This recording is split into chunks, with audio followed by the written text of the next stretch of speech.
Gon' kick it off then. Whoa. Gon' kick it off then. It ain't a game, kick it off then. Whoa. So gon' kick it off then. Huh? What we talking about, it goes deep. Greetings, ladies and gentlemen. You're tuned into SHESPN, the network, and welcome to another episode of WTF Too, Women Talk Football Too. I'm your girl, Latasha Miles, aka Joan Madden, the Gridiron Goddess, and I have to apologize for my appearance today.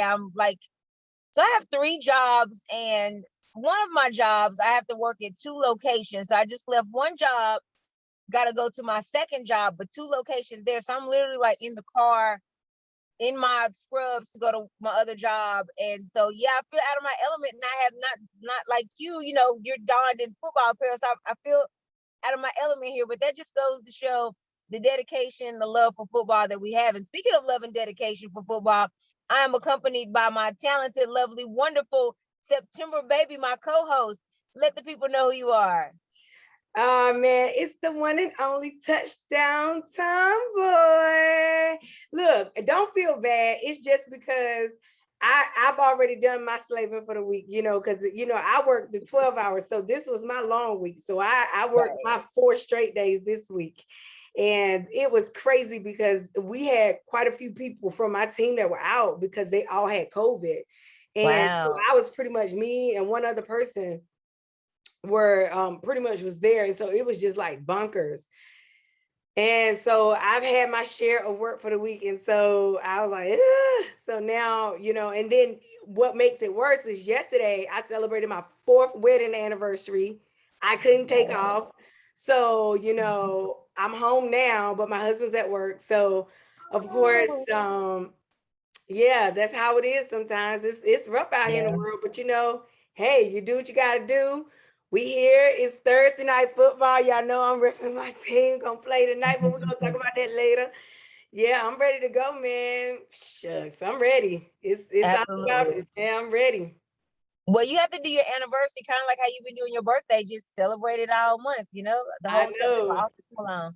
Definitely. Like you said, as you alluded to, Thursday night football this week is the undefeated Carolina Panthers visiting the Houston Texans. So, yeah, we will tap into that as well. Indeed, 2 weeks completed in the season and more terrific primetime games.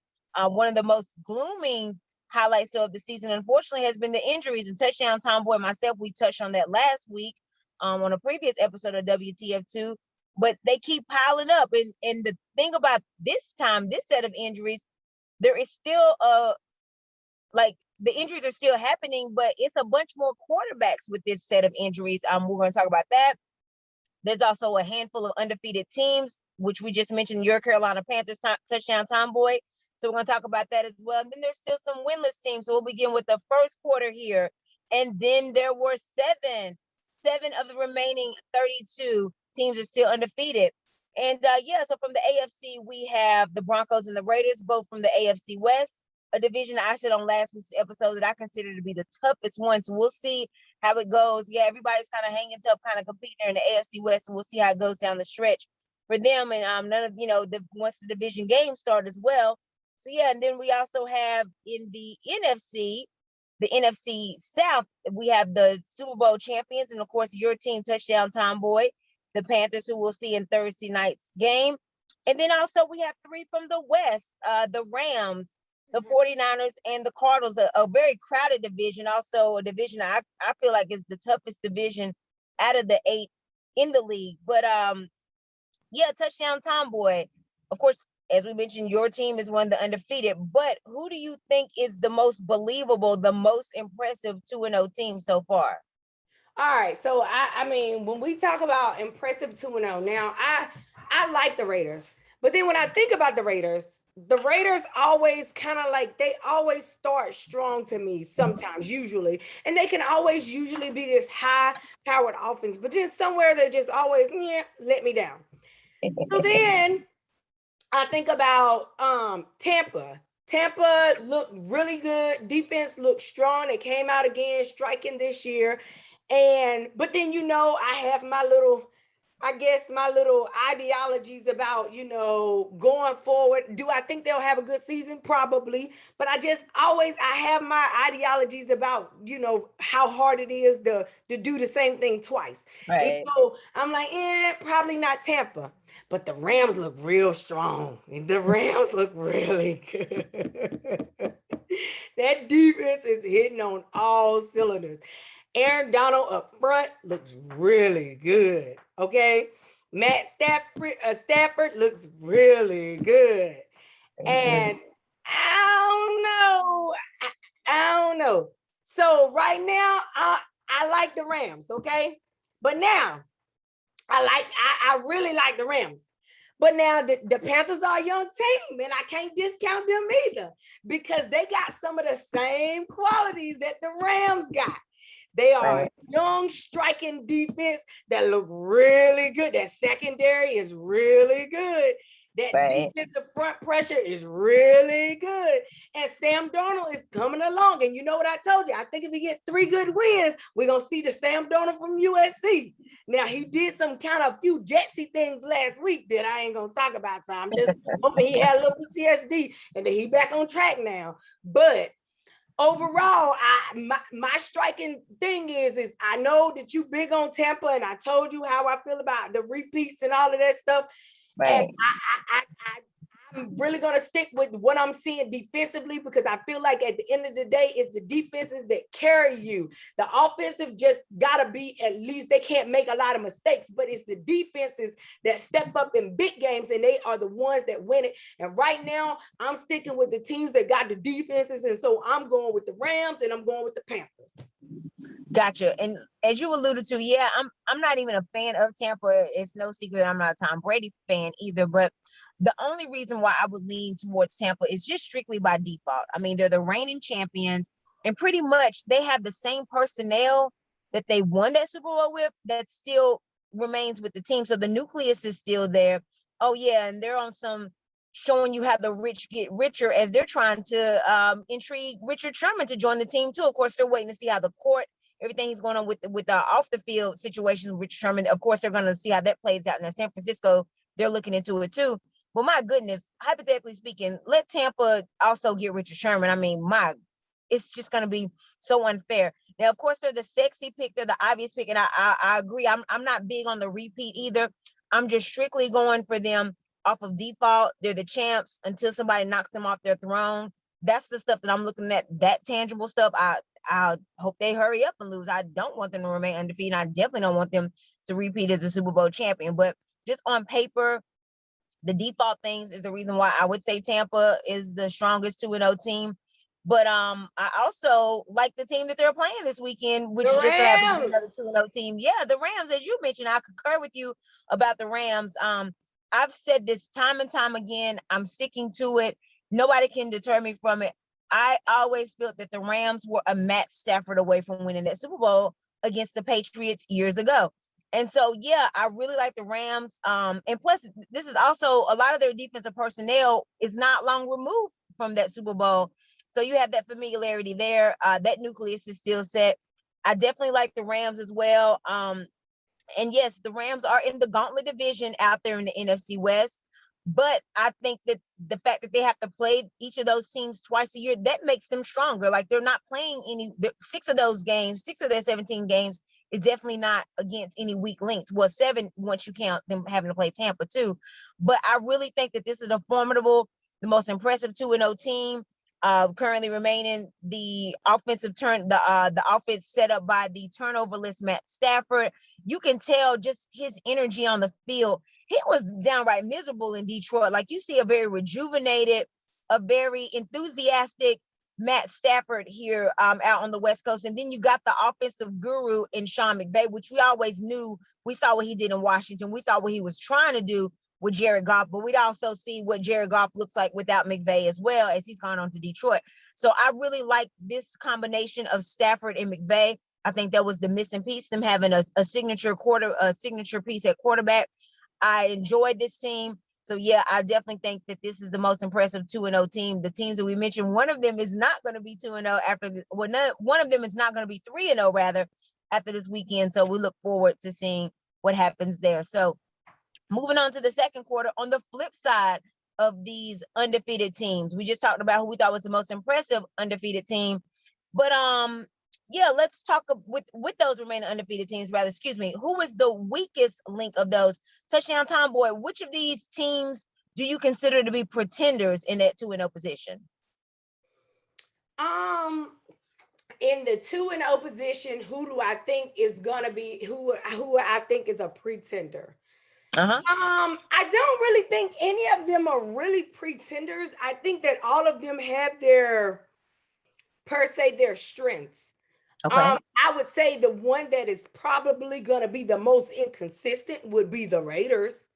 And I would say that because the Raiders, like I said, it just with them, it's like you'll get this high-flying offense and you'll be like, okay, this is going to be the Raiders. They're going to do it this time. And then somewhere along the lines, they just fall off the cliff. And it's almost like they do it consistently every year.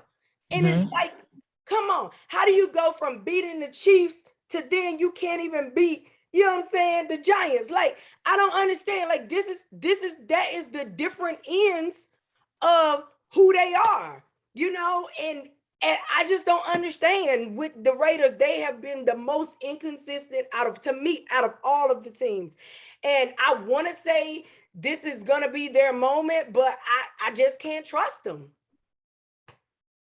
So you're going with the Raiders. I think we all know, ever since Gruden has rejoined the Raiders, the success lies on Carr and his health. And so I think that has a lot to do with the inconsistency. Like you said, they're always known to start strong and then they get really content and complacent, and then we don't hear much from them going into the postseason. But I have two teams that I consider very much so pretenders. And for starters, I'm going with the 49ers. I still don't think that they've 100% bounced back from that Super Bowl loss against Kansas City. They collapsed in that game. They were up by double digits in the fourth quarter. They collapsed. And I still don't think that team was 100% rebounded from that. I think that some of their identity was taken in that game. So I'm not completely sold on this squad. I still have some trust issues with Garoppolo. I don't think he's very, very happy with the quarterback situation, like the switcheroo there. He wasn't listed as the bona fide starter. So I'm waiting on him to kind of maybe regress or have a meltdown or explode, just be like, I'm tired of this. So yeah, I'm very much trust issues with Garoppolo on that, even though he's really, really cute. Also, they beat an 0-2 Lions team. I mean, who's been always that we've known.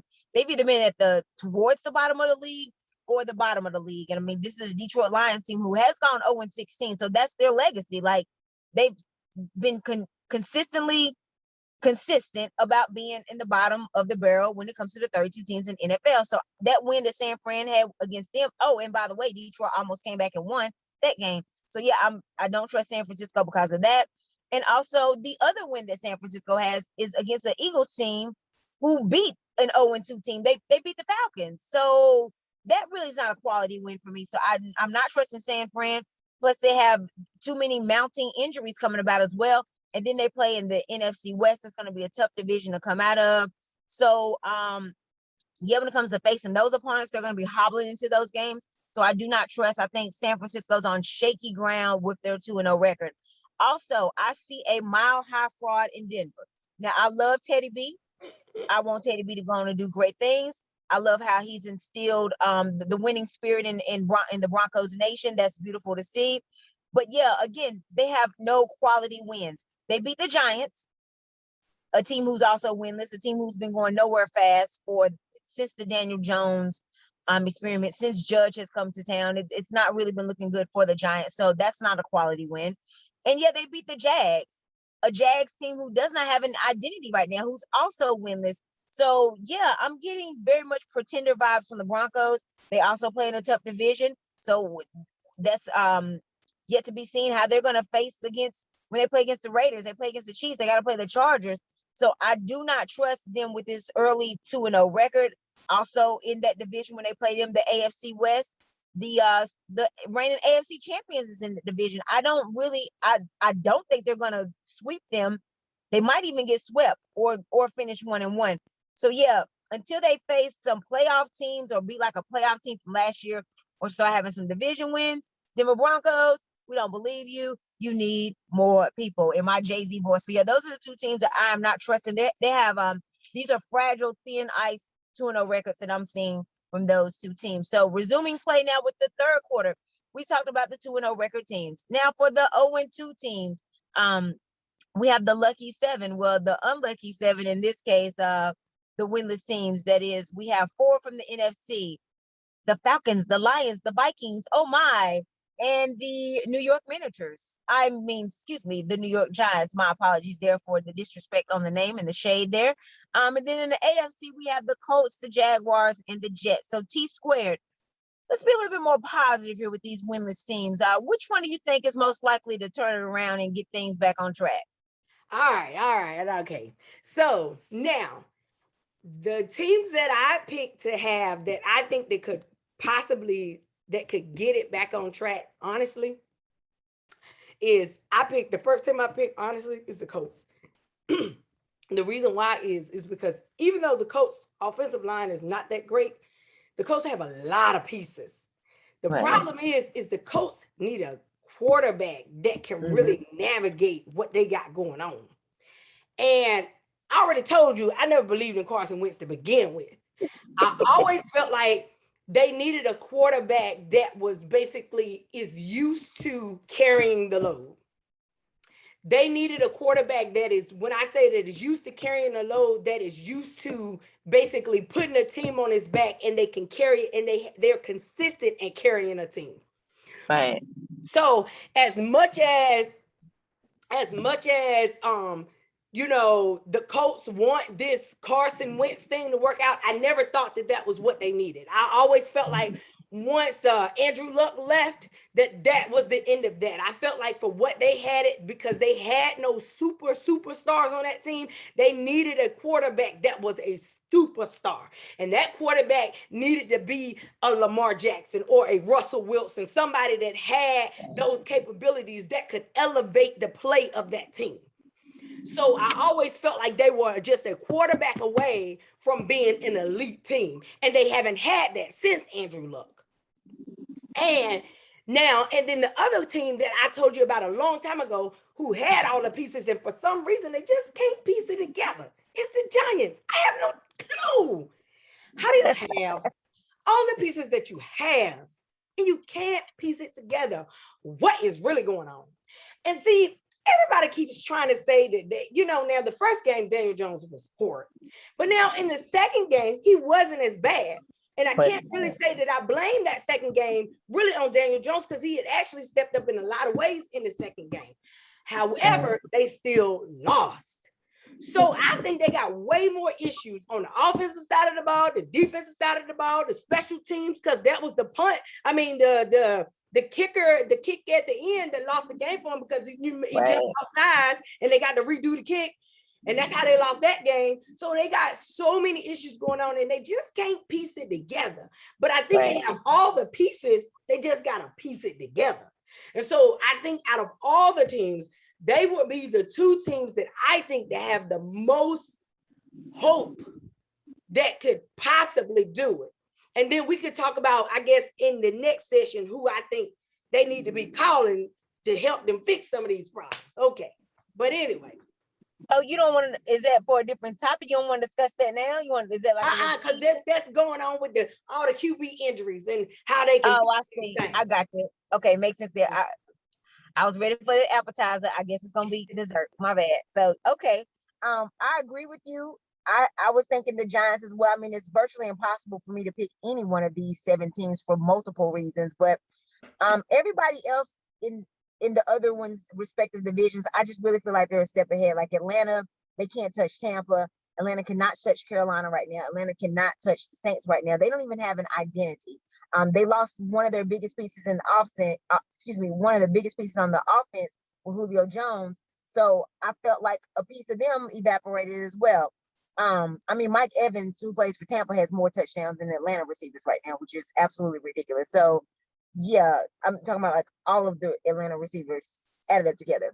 Mike Evans by himself. So yeah, obviously Julio Jones, them missing that is hurting. It's a glaring situation there for Atlanta. then I just think Tampa has too many soft spots. I mean, how long is Urban Meyer even going to be there? Like, do you want to be there? Did you mean to be there? Was this a trial run and the 30 days has expired and you don't want to put your card on file and go ahead and ride this out? Like the trial session is up and you want out. And then, Lawrence, he has not lost any games in his career until he got to the NFL. So I'm quite sure that's an issue for him mentally too. So I just think the Jags just have a lot of soft spots. They're going to have a lot of growing pains and a lot of tests. So I don't foresee them turning around anytime soon. The Lions, my goodness, they need to send Matt Stafford and Jim Caldwell a hey big head text because the Lions, it's bad. These Lions have absolutely no roar in them whatsoever. So I don't see they're them. a young team. The Lions are a young team, actually. And I actually watched the game that they played against Green Bay. And I actually think that now Jared Goff is still horrid, okay? That's it. He's still bad. But I do think that, honestly, I saw some good defensive pieces in that team in Detroit. Okay, I did. That corner that got hurt, that Onue, whatever his name was. I saw some good pieces there, and then I saw a few good pieces in their defensive line, and I think that they could be on to something. But Jared Goff got to go. Okay, he's not gonna be. He does, but also I feel like a lot of Detroit's issues stem from y'all should have never got rid of Caldwell. This man took y'all to the playoffs. Y'all were not patient enough with him. Then you thought just because you got a branch off of Bill Belichick's tree with Matt Patricia that was going to be it, honey. That tree was worse. Yeah, it was worse. So I just feel like this is karma for them. It's going to take them quite some time, and I'm sitting back laughing hysterically because I'm very biased to Jim Caldwell. He coached at Wake Forest here in Winston-Salem where I work. So I'm biased to Jim Caldwell. Like I said, this guy got you to the playoffs for the first time in a long time. They almost won that game too against the Cowboys in the playoffs. They didn't get blown away. And I just felt like y'all were not patient enough with Jim Caldwell. And this is what you get. Same thing with the Giants. I feel like a lot of the reasons why the Giants keep having all these issues is because y'all didn't do right by Tom Coughlin. And this is your karma. And it's going to take a while for you to get it back. But the reason why I do feel like they'll be quicker to get things back on track is simply because they play in the NFC least. I mean, this is the division where look at Washington last year. They were below 500 and they got to host a playoff game against a team who had a way better record than them, who went on to win the Super Bowl with Tampa. But so I'm saying, like, it doesn't take much to win this division at all. All you got to do is scratch the surface. In the words of the late AJ Johnson, who played Easy on Friday, all you got to do is at least pinch the bee, basically, to not cuss. Like, did you at least pinch the bee? That's all you got to do in the NFC least. So I'm going with the Giants just because of that. I mean, this is a team, especially now there's 17 games now. You could very well finish below 500 again and get to host a playoff game in this division. By the way, the Giants went 9-7, which is very close to 500, and they just so happen to win a Super Bowl one year. So you don't really have to do much in that division as opposed to the Jags, who are in the division with the Super Bowl champions. You got who else was 0-2? The Lions, where Aaron Rodgers is still in that division. So there's no identity in the NFC East. It's wide open every single year. And so that's the reason why I would go with the Giants. You win the division, that's it. You don't have the threat of a wild card standing, having to play a game on the road. And if you notice also in that division where a lot of teams have so many other teams from that division go, not the NFC least, it's just one, just the division winner. And that's literally all it takes.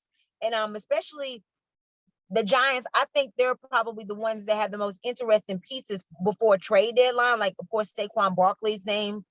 Is Saquon Barkley? Saquon Barkley? Yeah, but Saquon's name has come up. So I think if they move some pieces around, maybe by trade deadline too, that can kind of open up the gates for them to make some noise as well and possibly make a divisional title push and get things turned around. So yeah, I'm agreeing with you. I'm going with the New York Miniatures. It will take me a minute for them to get that title back. They are playing another winless team this weekend. Maybe I'll go back to calling them the Giants next week. But as of right now, they are the New York Miniatures. So lastly, the fourth quarter, a very touchy subject every year. every this is the one that we even briefly discussed last episode, but it's even touchier this week.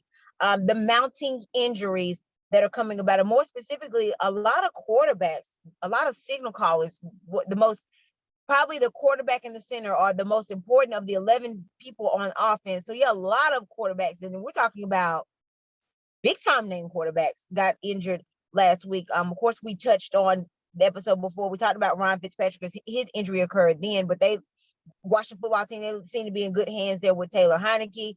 But adding to that, the quarterback injuries, Andy Dalton in Chicago now having to pass the torch to Justin Fields, a fan favorite, whether he wanted to or not. I think he wanted to hold out a little bit longer, but hey, the time is up. Got to go to Justin Fields now. Tyrod Taylor in Houston, they completely bypassed Deshaun Watson, who really did well the first year without Hopkins. They're just over his legal issues. They've gone straight to a rookie for your defense to get a chance to eat up. So yeah, then the Miami Dolphins, their situation with Tua, and now they must rely on a not even 100% himself, Jacoby Brissett. Ben Roethlisberger, pectoral issues. Steelers might have to turn to Haskins or Rudolph, and surprise, surprise, Carson Wentz. Not one, but both. Like, if he would have had a third ankle to sprain, he probably would have sprained it too, because that's how injury prone he is. I mean, this guy is the 10 man of the NFL. So yeah, I can't believe he got hurt again. Yeah, but anyway. And then you missing Baker Mayfield. Yeah, Baker Mayfield too. Another Baker Mayfield led the Browns to the playoffs last year. So yeah, just a whole bunch of superstar quarterbacks, a lot of important quarterbacks that are hurt right now. So touchdown Tomboy, if these backup quarterbacks must take the helms, who's in the best situation?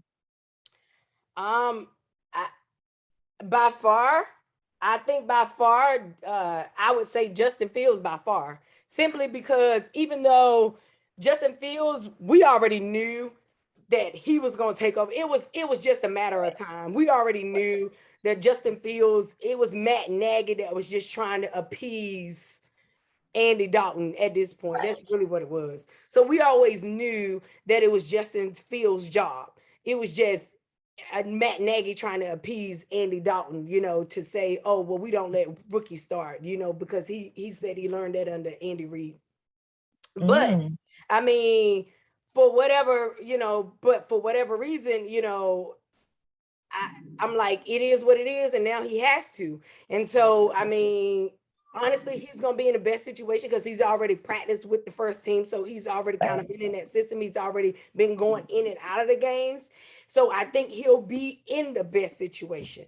Now, when I look at these other teams, you got Sam Ellinger behind in the Colts.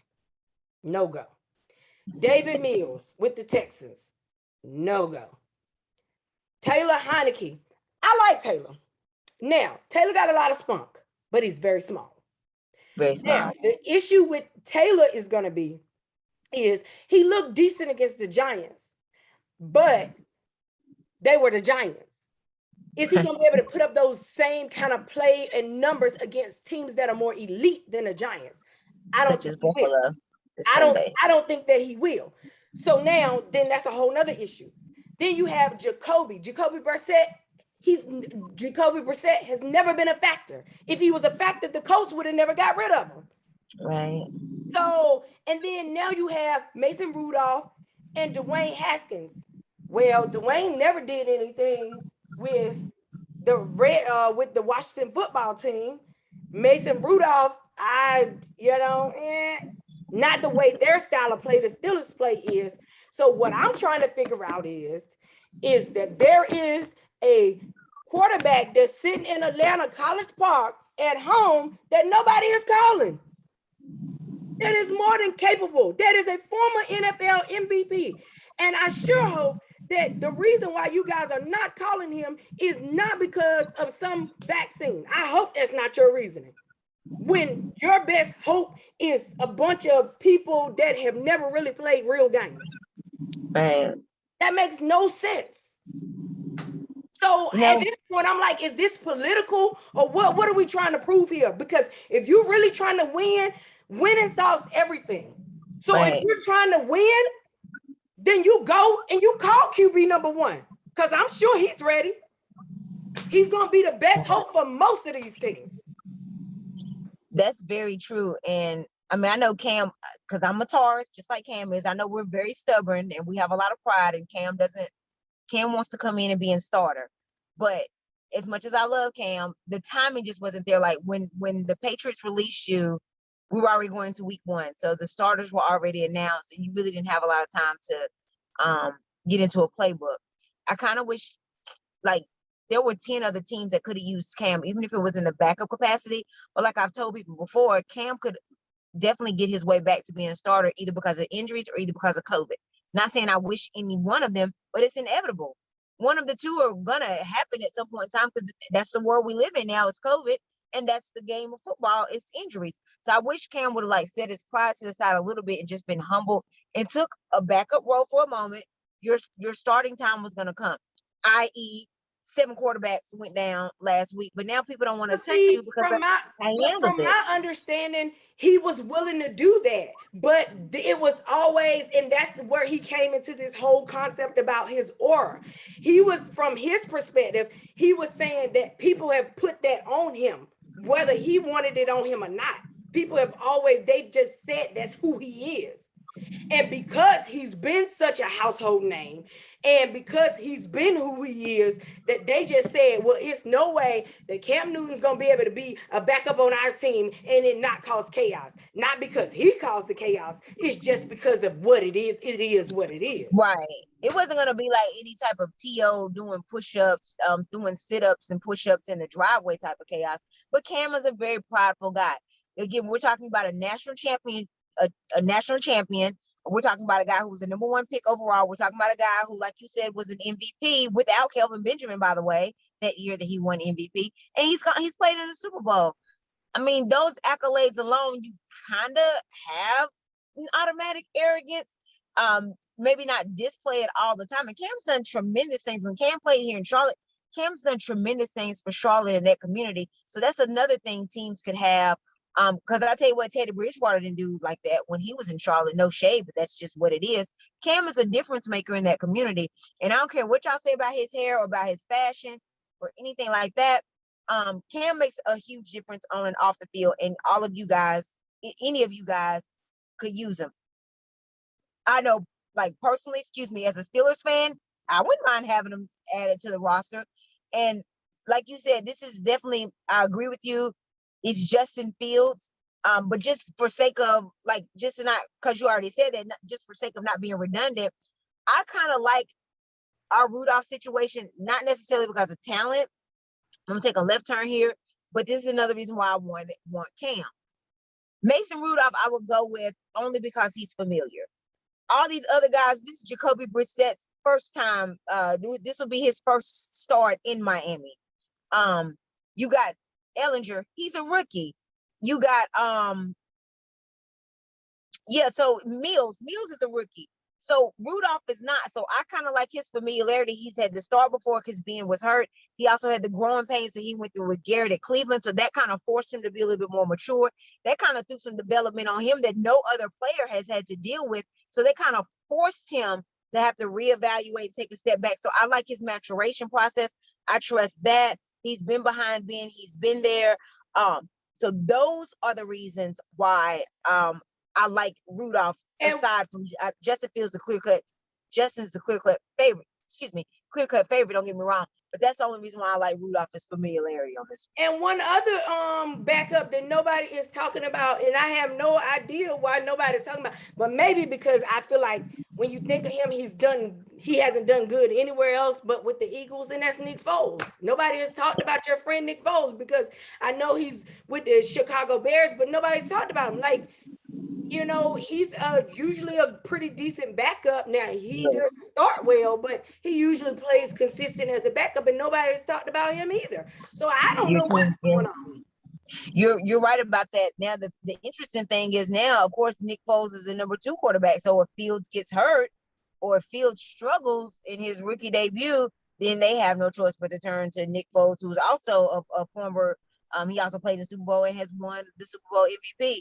So we'll see about that as well. But you're right, no mentions of Nick Foles. I don't know if they felt like he was a system guy, but I saw this guy go to Philly, throw 7 touchdowns after like he already had a stint with Philly, left, came back to Philly and threw 7 touchdowns, got these guys a Super Bowl, which is something no other quarterback, Donovan didn't do it. Carson Wentz definitely didn't do it. No other quarterback did this for Philly. So that resume right there alone speaks for itself. So I totally agree with you. I don't know why Nick Foles or Cam Newton aren't getting phone calls. But again, now Foles is in a little bit more of a different situation where something goes wrong with Fields, then we go back to Foles. So we'll see how it goes. And speaking of those games, let's go into the overtime segment as we make our week 3 picks now. Last segment we did pretty well. So yeah, if you guys need help with picks, you're trying to get the parlay or holler at Vegas, we are the people you need to talk to. We got receipts, holler at us. Yeah, so we're your girls. Now we're gonna want to cut, but yeah, or cut you, either one, some type of cut's gonna happen. But yeah, holler at us for your picks. So let's see if we can make lightning strike twice with these. Here we go, week 3 touchdown time board. Now, of course, we bypassed the Panthers and Texans game because that game will be going on before we have the episode out. But obviously, we're thinking by default Panthers. You see what touchdown time board dress is. You see how she led the show. Yeah, so obviously we're going with the Panthers, and some information that we already talked about. They're starting a rookie. Panthers defense, they're undefeated. So yeah, we both like the Panthers by default there. So Sunday and Monday games, Washington at Buffalo, touchdown time boy. Who you rocking with? Buffalo.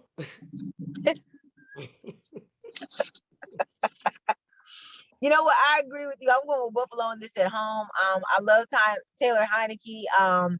And I expect a lot of defense with this matchup. I expect a lot of defense on both ends. But the difference is Heineke, that front seven he's going against Buffalo, they are still going against a younger quarterback. So yeah, I like Buffalo at home on this as well.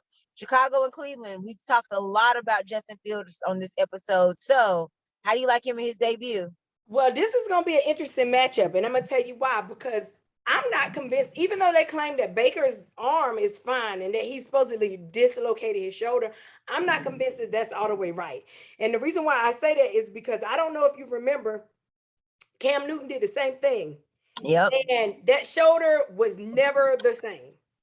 And the same time he said, oh, it was just this, and they did the same MRI, and they said, oh, it was nothing wrong with it, no structural damage, and that shoulder was never the same. And then they found out later that it wasn't right. Right. And I don't know. I think it's his throwing shoulder too. So I'm a little concerned that this is not right. Y'all here, check the receipts. Y'all gonna have the receipts for this. That shoulder is not gonna be right, okay? So I'm a little concerned that if y'all see Baker on Sunday and he can't throw that ball down the field, you heard it here first. I'm telling you. Because the shoulders don't just pop in and out. Ligaments are attached to them. That's just my scientific view coming in here, okay? Because I am a scientist by trade. Now listen. Yes, you are. So, I don't know. So that's gonna be an interesting take.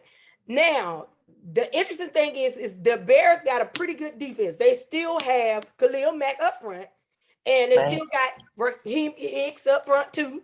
And so that's gonna be interesting. Now the Browns are without Jarvis Landry because he's injured. Odell is supposed to be back, but nobody really knows. So I don't know. This could get murky. These waters could get real murky. Okay, these waters could get real murky. But now, if the defense can figure out, if the Browns defense can figure out a way to put it to Fields, then I don't know. I don't know, because I didn't, in Chubb out too because he had to have surgery. So you see what I'm saying? It's a lot going on right now. Look, Browns, y'all might need to call Cam too, okay? Because y'all about to need a run game, okay? Because I don't know what's going on. But y'all still got Kareem Hunt, though, so y'all might be all right. But anyway, listen, I don't know, girl. Let me see. May the odds ever be in your favor. Oh, girl. This is a tough one. It's in Cleveland. Does that matter? Look, it's in Cleveland. They like right there together. but Justin went to Ohio State, so that's what I'm saying. They right there together. I don't know, dog. Guys, any, meeny, miny, mo. It's a lot of problems. I can't really predict this one because this one's gonna be hard. It's gonna be hard for me to bet against the Browns, but I just think I don't think I don't think they're gonna be right, man. I don't think they're gonna be right. So I don't think they're gonna be right. I don't think they're gonna be right. And I can't bet against the Browns though. It's hard to bet against the Browns. It is. It really is. Because they just lost last week too. And it's like, maybe they should rebound. I would give the Browns a slight edge just strictly off of defense. Because at the end of the day, no matter how fast and how explosive and talented Fields is, he is still a rookie. Like, that's true. Rookie but beyond I'm just looking at whatever. But I'm also just looking at it from an offensive standpoint. If Baker gets out there and that arm ain't right and they can't throw down the field, we got a whole nother problem. Whole nother ball game. It's a whole nother ball game. But I think that Fields is going to have a really good game, and he's going to keep the defense off the field longer than because with Dalton there, they really weren't pushing down the field like that. I do expect a lot of big plays from Fields. I'm about like you. This is tough. I mean, he's kind of in his own backyard with Ohio State and Cleveland, and I'm about like you. I would only go with Cleveland. I wouldn't be surprised if Chicago won. I wouldn't be mad. The only reason why I'm going with Cleveland is still a veteran defense going against a rookie. That's it. Nothing else. I have nothing else. Okay, well then by default, I mean, I want to pick Cleveland so bad, but I just think that they got a lot of happening, and I just think it's more to Baker's arm than what Baker is saying or they're trying to say. But right. I think Baker is not going to be what Baker's saying. And who is their backup? Girl, I don't even know. I know who it needs to be, but I have the fact that we're talking about it right now off the spot, I have no idea who their backup quarterback is. None. Yeah, no. Because that's how they almost lost to didn't they lose to the Texans or they lost to they almost lost on Sunday, didn't they? Yeah, the Texans won that game. Yeah, so. And I just don't.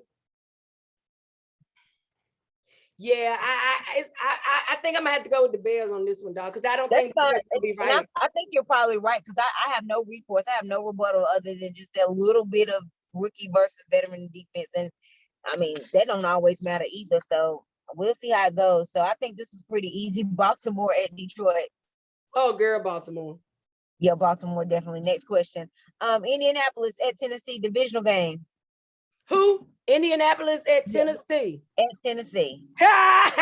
Tennessee. Yeah, I think so too. If Tennessee don't, I mean, if the coach don't call in a backup, a real one, yeah, they gonna get plastered. Right, and then Tennessee, they just went up to Seattle and won. I think that they'll return that favor to the home crowd and continue that streak and take that divisional lead against Indy. Totally agree with you on that. You got the LA Chargers, another divisional game at the AFC champion Kansas City Chiefs. Who you got? Oh man, the Chiefs ain't gonna lose twice. Okay, the Chiefs is probably pretty mad about losing to Lamar Jackson last week in Baltimore, so they ain't losing twice. I agree with you. I think Patrick Mahomes was 3-0 against Lamar before that, so it's like a little bit of some embarrassment from him too. Yeah, definitely ticked off, definitely embarrassed. Unfortunately, the Chargers are going to be reaping the benefit of this lashing and the embarrassment. So yeah, I totally agree with you with the Chiefs on this one. New Orleans at New England. New Orleans got thrashed last week, so I don't think that'll happen again. I actually think I'm going to pick New Orleans this week. Me too. It's hard. I just cannot stand. I'm still so mad at New England, even though I picked the Jets to beat New England last week and was completely wrong. Didn't care. I don't like New England. I still don't like the way that they did Cam. I feel like there's going to be some karma with that. I'm just waiting on Matt Jones to fall. I don't want to wish no bad luck on nobody, but that's how adamant I am about how they shouldn't have got rid of Cam. So yeah, I like New Orleans. Last week, he didn't play that well last week. If you looked at that game last week, he did not play that well. They actually won that game based on their run game. They did not win that game based on him throwing. He did not. No, not on him. Because when they came out, he almost fumbled the ball on the first play. Well, don't forget also all the turnovers that Zach Wilson gave to that defense. So that definitely was not a Matt Jones win. Definitely not. Atlanta at the Giants, 2 winless teams. I mean, somebody's got to win, right? Oh God forbid this end up being a tie that we have to watch. But oh my God, you said Atlanta at the Giants. Okay, I'm gonna give y'all this one. I think the Giants is a little bit better than Atlanta is, so I'm gonna give it to the Giants this time. Me too. I'm going with the Giants just because, like earlier in the third quarter, I was saying I think the Giants are the best 0-2 team to make a turnaround. I think they get started with the win here at home against Atlanta. Cincinnati at Pittsburgh. Well, y'all got a whole lot of issues going on, but we do. And Cincinnati plays y'all pretty well. They do. Burrow is back. Y'all at home? It's at home. They don't matter though. I know. Actually, I'm gonna have to go with Cincinnati on this one. That's fair. The only reason why I'm going with us on this one because I don't think we'll lose 2 back-to-back home games, especially not against a divisional foe. Like we did not have an answer for Carr. Like we took Waller out of the game, which is good for us, kudos for us. But Carr was able to connect with everybody else. Like, and honestly, we're still like Burrow didn't get to play us twice last year, so this is still kind of a half rookie for us. We get some defensive pieces back.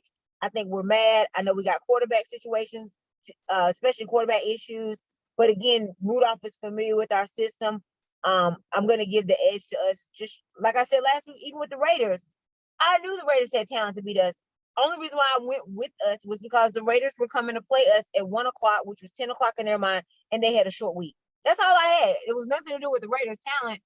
And the only reason why I'm going for us this week is because we just lost at home last week, and I don't see and hope that we wouldn't lose 2 in a row at home. Well, the only reason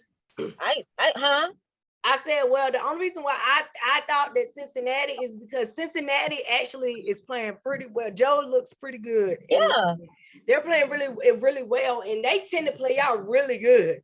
Yeah, they beat us. They beat us recently. Like they definitely play us well. I know, because that's the same time that Juju was stumping on the little with the TikTok video. And they made him pay for it. They made him eat them words. That game was in Cincinnati.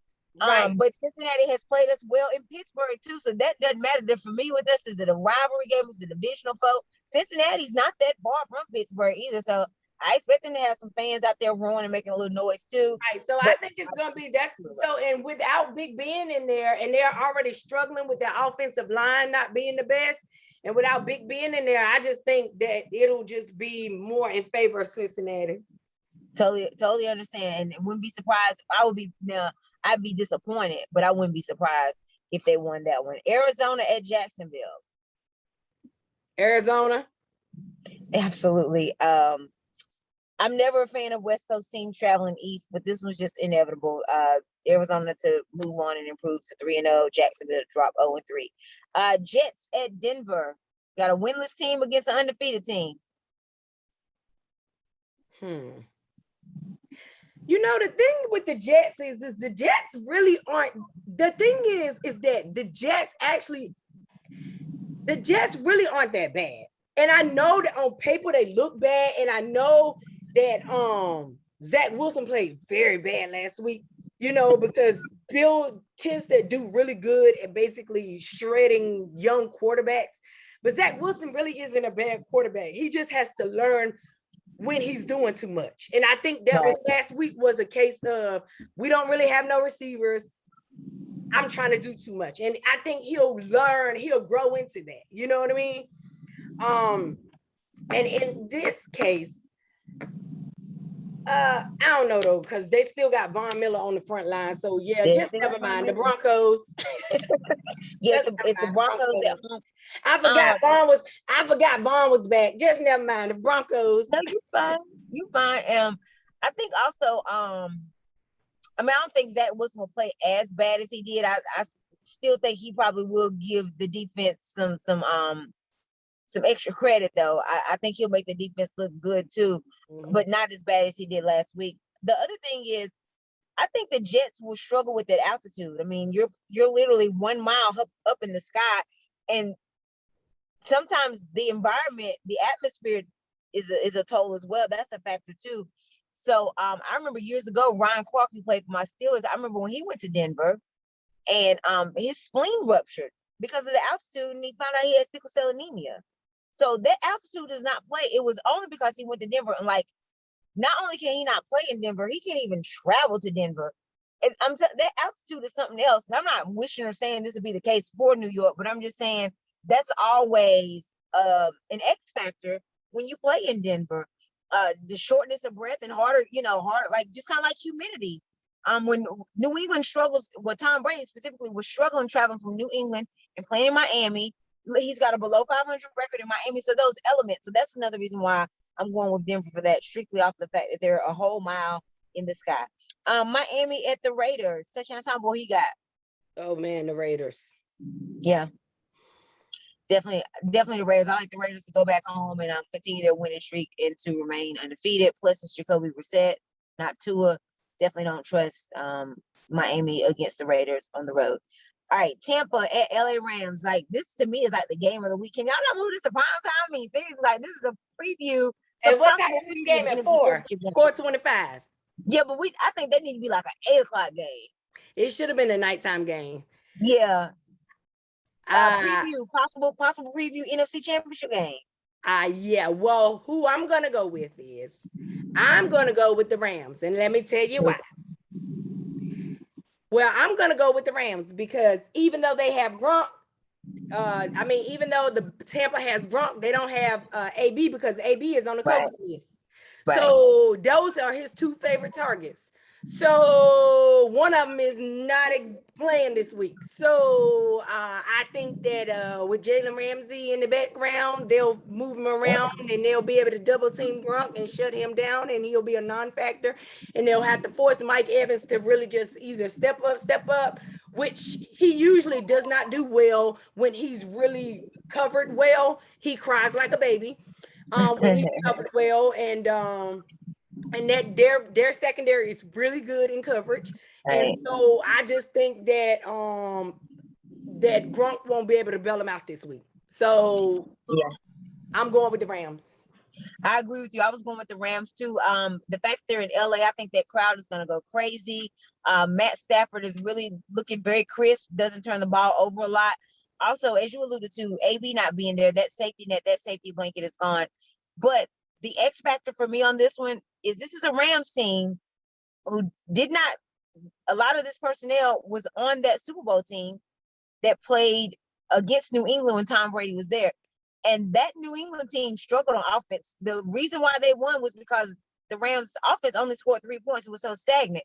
So this defense, Donald was there. They really applied a lot of pressure. They've had Tom Brady very uncomfortable in the pocket. So this is a team that's very familiar with playing against Tom Brady on a high scale. So I like the Rams for that reason as well. So we both picked the Rams at home to beat the defending champs. So we'll see. Seattle at Minnesota. Woo, Seattle's been struggling, so has Minnesota. But I don't think Seattle will lose like they lost last week.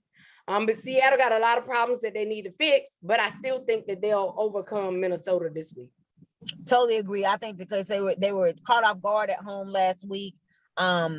And I like for them to keep Minnesota winless as well. Totally agree with you on that. Green Bay at San Francisco is actually the primetime game. So, I mean, this has been an NFC Championship game before. I mean, hey, I'm sure people might look at this as another possible NFC Championship game, especially with San Fran being 2-0 right now.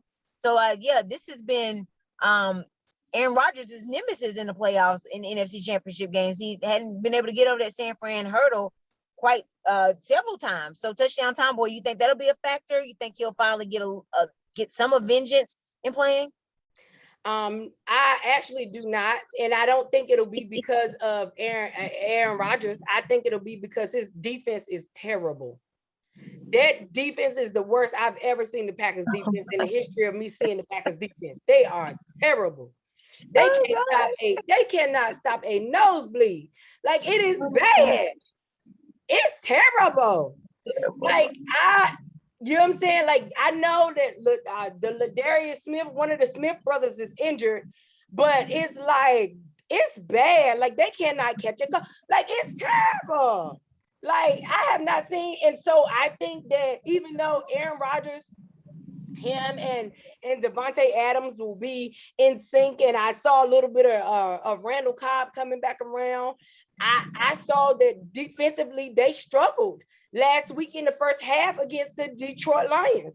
And so it wasn't until the second half that they were kind of better on offense. So I think that they may come out a little better, but I just don't think that their defense will be able to slow down the offense, especially in terms of running the ball. Right.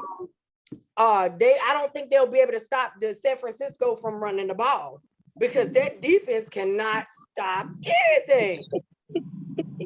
I don't think they'll lose because of Aaron. I think they'll lose because of the defense. Because of the defense. See, I gotta go Green Bay on this one only because just San I don't trust them. They're two wins against teams who are 0-4. They haven't been challenged yet. I think the week 1 Aaron Rodgers that we saw was just to prove to Green Bay, like, see, I told you I sort of stuck this up on purpose. Now I think he's got a little bit more purpose, and like now I want to show y'all what y'all missing. And San Fran's got so many injuries. I think that so does everybody has injuries, but I just really trust Aaron Rodgers against a Josh Norman led secondary a little bit more. So yeah, I'm going with Green Bay only for those reasons. I haven't seen San Fran really play or beat anybody yet, and I just, again, with their injuries, I'm not really trustworthy of it. Monday night game for me, it's just the biggest issue is that Green Bay defense. They need a lot of work, boo. Girl, have you seen it? The first half, they had Jared Goff out there looking like he was a Hall of Famer. I know. It was terrible. I know. You're right. We'll see how it goes with that one. But we'll definitely keep an eye out on the defense there. So the Monday night game, also prime time, also a divisional game. Getting some good divisional games here early in the season. So yeah, Philly at Dallas. Who you rolling with?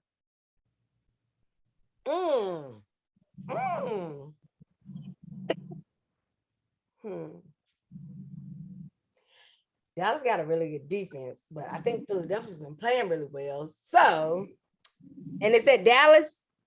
It's at Dallas. I don't think Dallas is going to lose at home, though. Yeah, I picked Dallas, too. Part of it is because, okay, so this is a reach here, but it's analyzed. The next time, this is week 3, the next time Dallas and Philly play, it's not until week 17. They get them week 17. And so because of the extra week added, that game is not until January, the first weekend in January. And Dallas is a dome team. We've seen how this division is the NFC East years. It's always come down to that last game. And I feel like this is a must win for Dallas because you do not want to go to Philly as a dome team, play in Philly in those elements in January, and that kind of determine how your season. Like you want to have a little bit of an edge. So this at least could be like a half game. You want to go ahead and establish this early in the season. So I'm looking at that being a reason. And they're playing at home. And just again, next time they play them be in January, it's gonna be too much on the line there. Go ahead and establish it now. And I don't even like Dallas, but I really feel like they have the better chance of winning this right now than Philly. So yeah, I'm going with Dallas kind of for that reason and that reason alone. Yeah, I just think that with Dallas being at home, they usually just play better at home than they do on the road. They do. And matter of fact, Dallas had a tough game. I think that when them playing the Chargers Sunday, I saw a lot of growth in that game, especially from Dak. They had to go down the stretch and get that game. So yeah, I like Dak too. So yeah, I'm going with Dallas on this game too. So that concludes this week of WTF 2 Women Talk Football 2. Gridiron Goddess, Touchdown Tomboy. There's our picks as we talked about the 2-0 teams, the weakest links, the strongest links. What 0-2 team we thought was gonna do the best and have a better turnaround in the quarterback situation. So yeah, you guys hit us up, let us know your thoughts. You agree with us, if you disagree with us. We look forward to the feedback and we appreciate the comments and the love. Touchdown Tomboy, any big news? I mean, I know you're in the final stretch of your birthday month, anniversary month, going out with a bang, or making the headlines. Man, I ain't making no fuss, man. I ain't making no fuss, man. Just trying to get through it and have a good time and watch my boys play tonight. You know, I know that's right. Go downstairs and watch my boys play tonight, and that's it, man. Spend some time with my husband, who's been amazing, of course. And you know, that's what we do. Absolutely. Well, good luck tonight. Keep that streak at 3-0, improve to 3-0, keep that winless, keep the undefeated streak alive. Excuse me. I said that backwards. Yeah, keep the undefeated streak alive as you take on the Houston Texans tonight. So, once again, WTF2 for the lovely touchdown tomboy Shalika, Gridiron Goddess Tasha. We appreciate you guys, and we're out. All righty.